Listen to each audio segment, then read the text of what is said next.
2017 में China three George's university में admission लिया था और अभी दिसंबर 2022 एफएमजी में मैंने एग्जाम क्लियर किया है।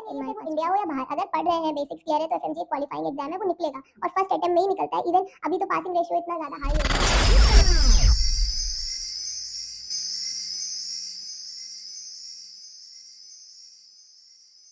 हेलो गाइज, मैं अजय कुमार गुप्ता। आज मैं हूँ डॉक्टर प्रांजलि के साथ। ये चाइना से एमबीबीएस अपना कंप्लीट की हैं। आइए हम इनसे इनके सफ़र के बारे में जानते हैं। Hi Pranjali. Hello sir, thanks so much for having me here. Pranjali, थोड़ा सा आप अपने बारे में बताइए और अपनी जर्नी के बारे में। मेरा नाम सर प्रांजलि सिंह है। मैंने 2017 में चाइना थ्री जॉर्जेस यूनिवर्सिटी में एडमिशन लिया था और अभी दिसंबर 2022 एफएमजी में मैंने एग्ज़ाम क्लियर किया है इन माय फर्स्ट अटेम्प्ट। तो आई एम वेरी हैप्पी। और शुरुआत में तो sir it was a very tough decision कि मुझे वहाँ जाना था, तो क्योंकि आई वेंट टू चाइना, तो वो already it has a different culture, पूरा खाना, atmosphere, everything is completely different. तो वो सब चीज़ें थी, लेकिन फाइनली अभी व्हेन आई लुक बैक तो मुझे लगता है वो सही डिसीजन था। तो अभी now everything is like it makes sense कि चलो ठीक था। आप मेरा साथ आपका कैसा रहा 5 साल तक? थोड़ा इस पे भी बताइए। सर मतलब आपने तो बहुत ज़्यादा हेल्प की है, बहुत सपोर्ट किया है। इवन अभी हमारे जो इश्यूज़ चल रहे थे इंटर्नशिप को लेके, उसमें भी you tried your best to help us.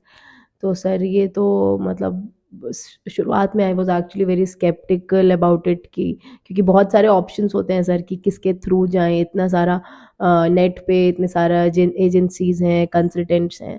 तो आई एम हैप्पी कि आई चूज्ड यू, क्योंकि यू वर वेरी जेन्युइन और आपने कभी भी कुछ गलत गाइडेंस नहीं दी चीज़ों को लेके। तो सर आई एम तो हैप्पी, और कि I found you as a guidance आपके मिले। बहुत सारे गर्ल्स से या पेरेंट्स जो है कंफ्यूज रहते हैं कि बच्चों को अब्रॉड भेजना चाहिए या नहीं, तो इस पे आप कुछ कह सकते हैं? सर इसमें एक मतलब अब्रॉड जाने का जब भी होता है तो ऑब्वियस है सारे पेरेंट्स को थोड़ा सा डाउट होता है, थोड़ा नहीं बहुत।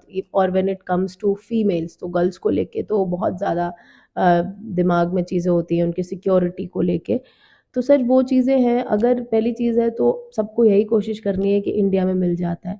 अगर दे हैव टू मतलब have that dream to become a doctor at any cost वाला चीज़ है, और यहाँ पे क्योंकि सीट्स इतनी लिमिटेड हैं और नहीं हो पाता है, तो going abroad is not a bad choice. लेकिन ये है कि the person student should be very sincere कि उसे पढ़ना है, तभी जाके बाद में चीज़ें सॉर्टेड होती हैं और मतलब चीज़ें ट्रैक पे आती हैं। और बाकी सर बाहर जाके एज सच कोई दिक्कत नहीं होती, क्योंकि बाहर इतने इंडियन स्टूडेंट्स हैं। Even if I talk about मेरी यूनिवर्सिटी, तो वहाँ पे भी बहुत सारे इंडियन स्टूडेंट्स थे। तो हम लोगों को तो कभी ऐसा लगा ही नहीं। शुरुआत में तो प्रॉब्लम होगी, हर जगह होती है, सबको होती है। अब शुरुआत में 5-6 महीने एडजस्ट करने में लग जाते हैं। खाने की प्रॉब्लम होती है, रहने की मतलब आप एडजस्ट नहीं कर पाते, लैंग्वेज प्रॉब्लम बहुत होती है, चाइना में तो बहुत थी। लेकिन ग्रेजुअली वो चीज़ें सब ठीक हो जाती हैं। 6-7 महीने में सब हर इंसान सेटल डाउन हो जाता है और ये सब चीज़ें फिर कुछ मैटर नहीं करती। और इंडियन स्टूडेंट्स इतने हैं कि वहाँ पे एक होम सिकनेस वाली फीलिंग तो नहीं आती है, जो शुरुआत में हमें लगता है कि हम कैसे रहेंगे क्योंकि सब बाहर के हैं। लेकिन वो होता नहीं है, क्योंकि अब इंडियन स्टूडेंट्स बहुत है एमबीबीएस के लिए बाहर। तो वो तो I think that should not be an issue.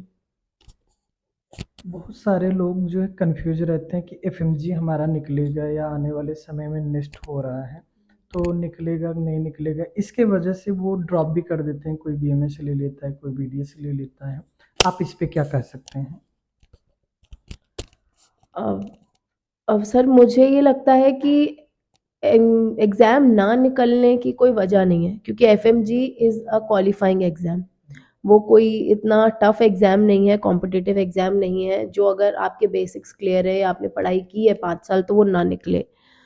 अब और सर आज से कुछ साल पहले, 4-5 साल पहले तक मुझे लगता है पासिंग रेशियो बहुत कम था, लेकिन आज ऐसा नहीं है। अगर मैं अपने बैच की बात करूँ तो मेरे बैच के मैक्सिमम बच्चों ने एफएमजी फर्स्ट अटेम्प्ट में निकाला है। तो ऑलमोस्ट 14-15 स्टूडेंट्स ने फर्स्ट अटेम्प्ट में एफएमजी क्रैक किया है। जी, जी।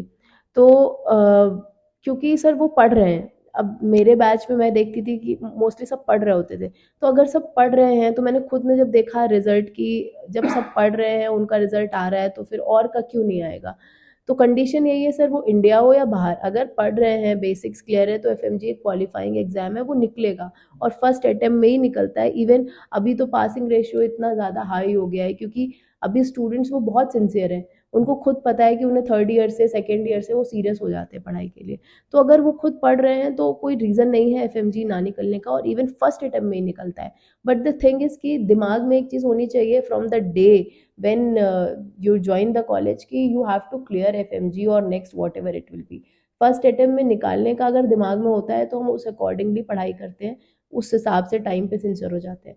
अगर हम ये सोचेंगे एक बार ही हमारा एमबीबीएस हो गया फिर हम तैयारी शुरू करेंगे, प्रॉब्लम वहाँ पे है, फिर वो अटक जाते हैं बच्चे। अगर वो सोचते हैं कि 5 साल मस्त है जी, क्योंकि ये पॉसिबल नहीं है ना कि 5 साल आप कुछ नहीं पढ़ रहे हो फिर आप सोचो मैं 1 साल ड्रॉप करके या 2 साल में करूँगा, तो उसका मतलब नहीं है। तो सर मुझे लगता है वहीं पे बच्चे अटकते हैं, बाकी अगर जो बच्चे सिंसियर होते हैं टाइम पे वो निकल जाते हैं। ओवरऑल आप कुछ संदेश देना चाहेंगे जो अपकमिंग स्टूडेंट हैं या प्रिपरेशन कर रहे हैं और अब्रॉड के लिए मतलब कि सोच रहे हैं और कंफ्यूज हो जाते हैं? सर ये है कि पहली चीज़ है कि one must try to get a seat in India, क्योंकि केक वॉक तो नहीं, आई वोंट से कि बाहर से कर लो it will be a cake walk, ऐसा नहीं है। बहुत सारी चीज़ें हैं, हर चीज़ मतलब बहुत सारे ट्रबल्स आएंगे जिनको फेस करना होता है, वो आई थिंक इंडिया में भी होता होगा। ऐसा केक वॉक तो एमबीबीएस डिग्री ही नहीं है। तो बस ये है कि उनके चैलेंजेस जो इंडिया से कर रहे हैं, जो हम बाहर से कर रहे हैं, उन हमारे चैलेंजेस काफ़ी डिफरेंट हो जाते हैं, क्योंकि when we go to a new country हमें इनिशियली अडेप्ट करने में चीज़ों से वो हमारे पहला इनिशियल चैलेंजेस होते हैं। उसके बाद पढ़ाई, क्योंकि जैसे पढ़ाई में कुछ प्रैक्टिकल, क्योंकि हम इतना प्रैक्टिकली इतना एफिशिएंट नहीं होते जितना आईएमजीज होते हैं, तो वो तो पॉइंट है। लेकिन क्योंकि अगर एमबीबीएस करना है और इंडिया का ऑप्शन नहीं है तो फॉरेन कंसीडर करना is not a bad option, क्योंकि अगर आप मेहनत करने की वो रखते हो कि भाई मैं कर लूँगा, मैं पढ़ लूँगी, मैं आगे जाके कॉम्पनसेट कर लूँगी चीज़ें, जैसे प्रैक्टिकल्स इतने अच्छे नहीं हैं फॉरेन में। अब यहाँ आके अगर वो विलिंगनेस है कि यहाँ के आप कॉम्पनसेट कर लोगे, आपने यहाँ पे इंटर्नशिप में उस चीज़ को कॉम्पनसेट कर लिया, आपने जॉब में कर लिया, तो वो चीज़ें फिर नलीफाई हो जाती हैं, क्योंकि अल्टीमेटली जो स्किल्स है वो हमारे ड्यूरिंग प्रैक्टिस ही आनी है, जब हम जॉब कर रहे हैं तभी आएंगी। वहाँ हम अगर मेहनत कर रहे हैं तो फिर मैटर ही नहीं करता कि एमबीबीएस कहाँ से किया है। और this is the same thing जो मुझे मेरे अंकल ने बोली थी, जो बहुत अच्छे सर्जन है इन इंडिया। तो जब मुझे डिसीजन लेना था तो उन्होंने यही बोला था कि आप एमबीबीएस कहाँ से करते हो डज़ नॉट मैटर, अगर आप स्किल्स डेवलप कर लेते हो। और इवन आजकल तो सर एफएमजीज कितने हैं जो बहुत अच्छी रैंक ला रहे हैं, नीट पीजी में ला रहे हैं, एम्स में जा रहे हैं, तो ये कहाँ से किया है वाली चीज़ मैटर ही नहीं करेगी, अगर आप वो स्किल डेवलप कर लेते हो और इतना हार्ड वर्क कर लेते हो। तो उन चीज़ों को लेके इतना डाउटफुल नहीं होना चाहिए। अगर ड्रीम है और यही करना है तो इतना सोचना नहीं चाहिए, you can go for this option, इसमें कुछ बुरा नहीं है। एक क्वेश्चन और, बहुत सारे लोग कंफ्यूज होते हैं कि या पेरेंट्स क्वेश्चन करते हैं, स्टूडेंट क्वेश्चन करते हैं, इंडिया में आने के बाद क्या हमारी डिग्री इक्विवेलेंट होती है या कुछ उसमें डिफरेंस होता है जॉब वगैरह में? नहीं, कोई डिफरेंस नहीं है। नहीं, once we have qualified the FMG उसके बाद तो कोई डिफरेंस नहीं है। हमें भी यहाँ का लाइसेंस मिलता है, आईएमजीज को भी मिलता है और हम उन्हीं की तरह जॉब करते हैं, तो उसमें कोई डिफरेंस नहीं है। और जो भी अब ये है कि जिसके भी थ्रू आप एडमिशन ले रहे हैं, you have to make sure कि आपका वो रिकॉग्नाइज्ड इंस्टीट्यूशन है, तो कोई दिक्कत नहीं है, वहाँ की डिग्री वैलिड है, कोई दिक्कत नहीं है। थैंक यू प्रांजलि, आपने काफ़ी अच्छी बातें बताई। होप ये वीडियो देख के बहुत सारे बच्चों के मन में जो भी क्वेश्चन होता है वो डाउट क्लियर हो जाए।